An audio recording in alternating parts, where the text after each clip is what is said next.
सभी को नमस्कार। एक्यूरेट योगा परिवार की तरफ से आप सबका स्वागत है।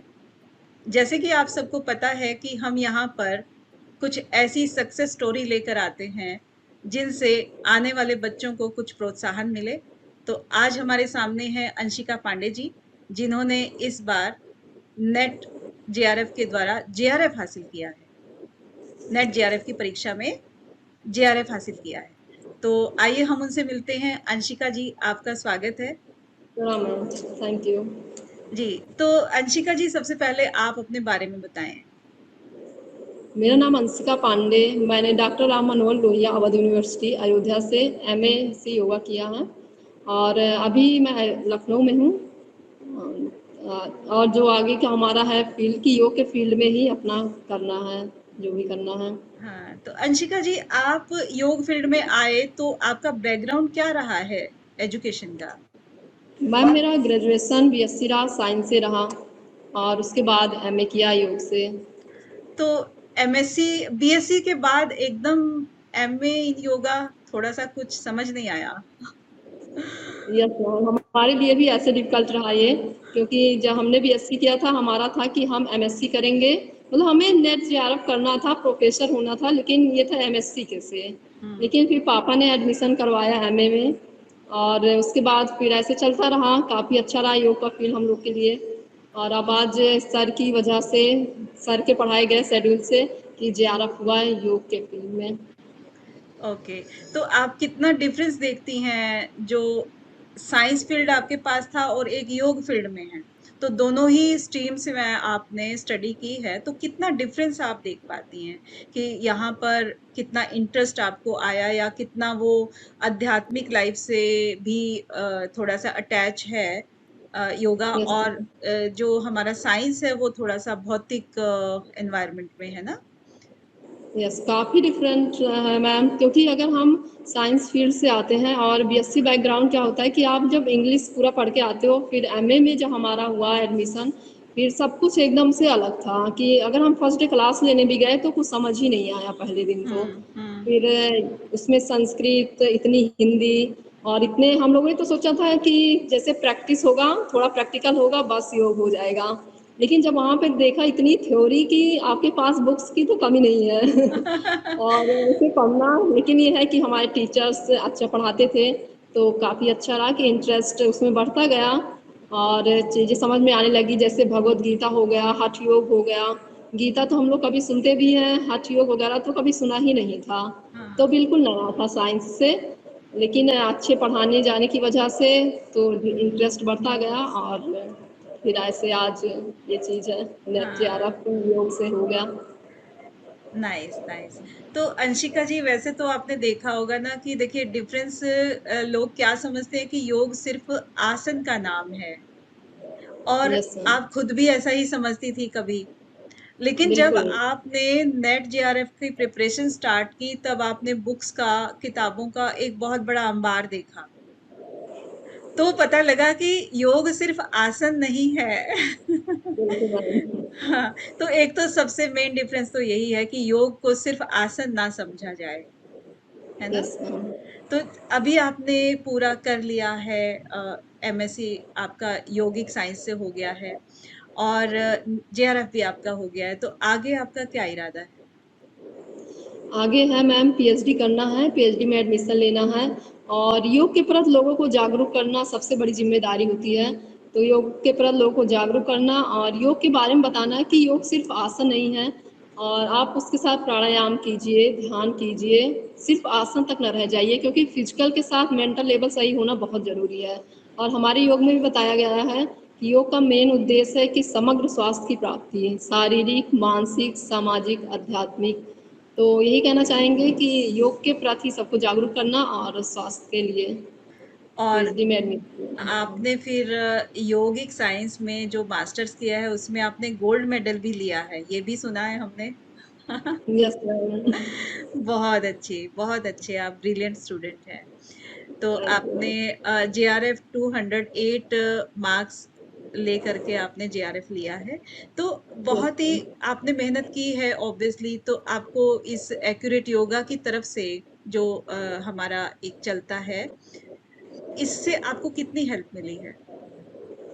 हेल्प तो बहुत मिली मैम। सबसे ज़्यादा कि आपका एक रूटीन सेट हो जाता है, क्योंकि अगर हम अपने आप से पढ़ते तो हमें ये नहीं पता होता कि हमें कितना पढ़ना है, कहाँ से पढ़ना है। और अगर सर की कोचिंग हमने ज्वाइन की तो ये लगा कि सर जो पढ़ाते ऑथेंटिक, और उनको पता होता है कि आपको कितना पढ़ाना है।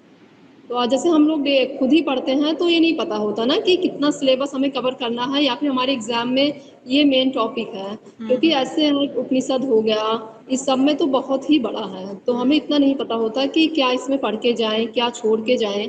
अगर आप कोचिंग ज्वाइन करते हैं तो आपको इतना पता चल जाता है कि क्या सर ने इम्पोर्टेंट बताया है और कितना हमें पढ़ के जाना है। और सबसे ज़्यादा इसमें हेल्प हुई मैं नोट्स बनाने में, क्योंकि हम लोग जब हम खुद पढ़ते थे तो हमने नोट्स नहीं बनाई थी नेट के लिए, जेआरएफ के लिए।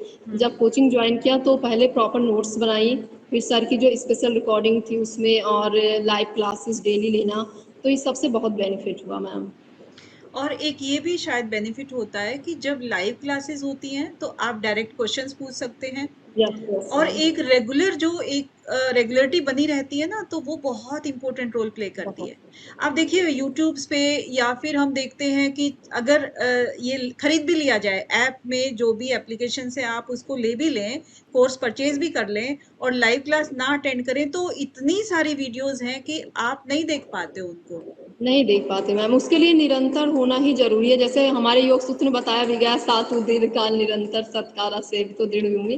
तो वही चीज़ यहाँ पे अप्लाई होती है कि आपको निरंतर उस चीज़ में लगना पड़ेगा, तब आप अपने गोल, अपने एम पर पहुंच सकते हैं। हाँ, ये बिल्कुल। तो आपने अपनी स्ट्रैटेजी को बहुत अच्छे से फ़ॉलो किया, तो ये आपका रिज़ल्ट बता ही रहा है। तो ये यस स्ट्रैटेजी जो आने वाले बच्चे हैं, आप उनसे कुछ अपना एक्सपीरियंस शेयर करना चाहेंगी? बिल्कुल मैम। एक होता है कि अपने जैसे कंटिन्यूटी हम बनाते हैं तो आप उसको फॉलो कीजिए। ये नहीं कि आज हमने किया कल नहीं किया। अगर हम इतना टारगेट लेके चलते हैं, बिना टारगेट के आप कोई चीज़ अचीव नहीं कर सकते, तो आप अपना टारगेट बनाइए कि हमें इतना घंटा पढ़ना है तो बस पढ़ना ही है। उसके अलावा हमें कोई चीज़ डिस्टर्ब ना करे, इतना ध्यान रखिए। और एक चीज़ और कहना चाहेंगे कि आप सेकेंड पेपर के अलावा फर्स्ट पेपर पे भी फोकस कीजिए। कि हम यही गलती कर जाते हैं कि सेकंड पेपर हमें तैयार होता है, हमारा सब्जेक्टिव होता है, और फर्स्ट पेपर में थोड़ी सी लापरवाही की वजह से हम पीछे रह जाते हैं। हुँ, और 2-3 बार एग्ज़ाम दीजिए तो लगता है कि अब वही बार-बार क्या पढ़ना। तो हाँ। आप फर्स्ट टाइम से ही मेहनत कीजिए, तो फर्स्ट पेपर को ध्यान में रखते हुए कीजिए, जिससे आपको सफलता जल्दी मिल जाए। हाँ, बिल्कुल अंशिका जी। और एक यस चीज़ मैम। है कि जैसे चाहे लड़के हों या लड़कियाँ हों, ऑब्वियस है कि योग फील्ड में है तो कहीं न कहीं जॉब भी कर रहे होंगे, इंस्ट्रक्टर भी होंगे, कहीं टीच भी कर रहे होंगे, या कुछ और भी कर रहे होंगे, वर्किंग भी होते हैं, इसमें कोई एज बार नहीं होता है। तो वो यस मैम। अपने टाइट शेड्यूल में से इसके लिए टाइम कैसे मैनेज करें? मैनेज, अब आप योग के फील्ड में हैं तो योग का है कि बैलेंस करना तो खुद को बैलेंस करना बहुत ज़रूरी है, क्योंकि सबके पास काम होता है और आजकल तो इतना बिजी लाइफ है कि उसमें से टाइम निकालना ही मुश्किल होता है। हम खुद ही एक योग इंस्ट्रक्टर की तरह भी हैं मैम, तो उसमें से टाइम निकाल के आपको पढ़ना पड़ता है। आप टाइम मैनेज करना पड़ता है। इतना काम होने के बावजूद भी आप थोड़ा टाइम निकालिए, मैक्सिमम 5 to 6 आवर तो आप निकालिए पढ़ने के लिए, जिससे आप अपने टाइम को भी मैनेज कर पाएँ और अपने जो भी आप वर्क कर रहे हैं उसको मैनेज कीजिए। और थोड़ा सा रूटीन चेंज करिए, कंफर्टेबल से थोड़ा सा बाहर निकल के आइए, जिससे आप एम तक पहुंच पाएँ। हाँ, कम्फर्ट ज़ोन से बाहर आना है। Yes ma'am. हाँ। तो अपने टाइम को जैसे भी आपको टाइम मिलता है, गैप जहां भी है आपके दो वर्क के बीच में, जहां भी गैप है वहां पर आप अपना आधा घंटा 1 घंटा जो भी आप लगा हाँ, सकते हैं। क्योंकि आ, आजकल तो यूट्यूब पे इतने क्वेश्चन आंसर हैं कि आपको जब भी टाइम मिले आप फ़ोन लीजिए, क्वेश्चन आंसर सॉल्व कर लीजिए। हाँ, क्योंकि प्रैक्टिस में परफेक्ट की बात है कि आप जब भी आपको टाइम मिले फर्स्ट पेपर तो क्वेश्चन आंसर जितना ज़्यादा कीजिए उतना ज़्यादा आसानी होगी। तो हाँ, टाइम मिले तुरंत आप फ़ोन लीजिए। वैसे फ़ोन के अदर यूज़ से अच्छा है कि हम अपने चीज़ पे ध्यान दें। तो आप एग्जैक्टली। क्वेश्चन आंसर कीजिए अच्छे से, बस ये चीज़ तो है। एक टाइम टेबल बना करके उसको फॉलो करना बहुत जरूरी है। बिल्कुल मैम। हाँ, तो ठीक है, मतलब बहुत अच्छा है आपका सजेशन आने वाले बच्चों के लिए भी। और कुछ शेयर करना चाहेंगी? और तो बस यही है मैम कि हम तो चाहते हैं कि सर की क्लासेस आप ज़रूर ज्वाइन कीजिए, जो भी आप तैयारी कर रहे हैं जेआरएफ की, सर की क्लासेस लीजिए। क्योंकि हमें नहीं लगता कि योग के फील्ड में जितना अच्छा अब तक सर ने पढ़ाया है हमें अभी तक कोई ऐसी कोचिंग नहीं मिली है, कोई ऐसा प्लेटफॉर्म नहीं मिला है जिसमें इतना अच्छे तरीके से, जैसे पतंजलि योग सूत्र आपको खुद ही पढ़ाते हैं कि एक एक चीज क्लियर हो जाती है, कि 195 सूत्र को याद करना इतना आसान हो जाता है कि आप मैक्सिमम 10 से 15 दिन या 1 मंथ में याद कर सकते हैं। हाँ, तो सर की कोचिंग ज्वाइन कीजिए और अपनी निरंतरता बनाए रखिए, बहुत बैलेंस करते बढ़िया। हुए हर चीज। तो यस मैम। मैंने ये देखा है आपका कि आपने कुछ-कुछ सूत्र को अपनी लाइफ में उतार लिया है। सतु यस दीर्घकाल निरंतर्य सत्कारा आसेवितो दृढ़ भूमि यस और जो मैम। रिजल्ट भी दिया है आपने। क्योंकि ज़िंदगी में जब हम किसी चीज़ को उतारते हैं ना, तो वो रिजल्ट ज़रूर देती है। ऐसा हो ही नहीं बिल्कुल सकता है। मैम। योग की अ, फील्ड में आके आध्यात्मिकता और थोड़ा-सा नेचर से कनेक्शन अपने आप बनता चला जाता अपने है, आप और वो हाँ, चीज़ें आपको बहुत पीस देती हैं, शांति देती है माइंड के लिए। जी, जी, बिल्कुल। हुँ। और आपका घर में किसी का मतलब जो आप थैंक्स कहना चाहें, धन्यवाद करना चाहें, पेरेंट्स, ब्रदर, सिस्टर जिन्होंने आपकी हेल्प की हो? सबसे पहले मैम धन्यवाद तो गायत्री माता को है, जी, और फिर पेरेंट्स में पापा ने तो सबसे ज़्यादा ध्यान दिया है। उन्होंने ही एडमिशन करवाया, तो पेरेंट्स और सब, अमनदीप सर, आपका पतंजलि योग सूत्र, आपके पढ़ाने का तरीका तो बहुत ही अच्छा है योग सूत्र का। सब थैंक मतलब सब चीज़ का धन्यवाद जो हमारे आस-पास एरिया होता है उसका भी, कि हमको इतना अच्छा एनवायरनमेंट मिलता पढ़ने के लिए। हाँ, तो आपके पापा को स्पेशल नमस्कार हमारा क्योंकि यस उन्होंने मैम। एडमिशन करा के आपको बताया कि हम वहाँ यस एडमिशन मैम। करा के आ गए हैं। हाँ, उन्होंने फीस जमा कर दी वहाँ पे, तब बताई कि हमने फीस भी जमा कर दी है, कि अब आप बहुत कुछ बढ़िया। भी नहीं कर सकते हो। और इसके लिए देखिए आप आज खुश हैं, तो इससे ये साबित होता है बिल्कुल कि मैम। पेरेंट्स हमेशा अपने बच्चों के लिए बहुत अच्छा रास्ता चुनते हैं और यस वो मैम। प्रेरणा कहाँ से मिलती है? ऊपर से मिलती है। ऊपर वाले से। हाँ, हाँ। यस। तो ठीक है अंशिका जी, आपसे मिलके बहुत अच्छा लगा। आपने बहुत अच्छा बच्चों को रास्ता भी दिखाया कि कैसे-कैसे मुझे आगे बढ़ना है, उन लोगों को आगे बढ़ना है। तो इसके लिए आपका बहुत-बहुत धन्यवाद। Thank you so much ma'am.